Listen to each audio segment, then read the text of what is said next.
Lalaking wanted sa panggagahasa umano sa isang babae sa Maynila, arestado sa Isabela. Tutukan sa report.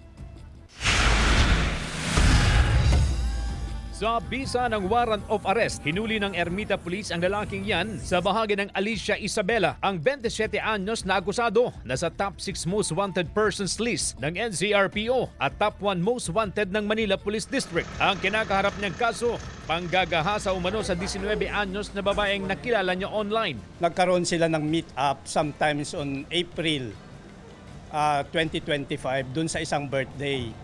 Allegedly, nung nagkakita sila dun sa my birthday, sumama daw itong victim sa kanya. Inuwi niya ito sa may Delpan.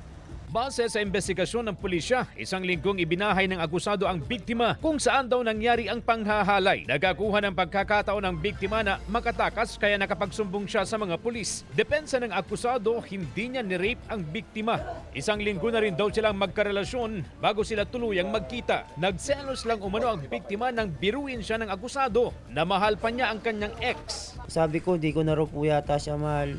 Totoo po, nung gabi po na yun, na pinapauwi ko na po siya, ayaw niya pong umuwi, pilit ko po siyang pinapauwi. Sana wag niya naman po akong ganunin, kasi hindi ko naman po siya ni-rape eh.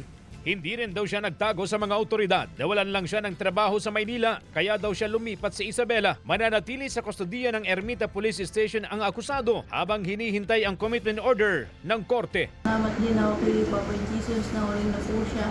Padasal ko po sa kanya, mabulok niya po siya sa kulungan kung na siya po kalaya. CJ Torida, One North, Central Luzon.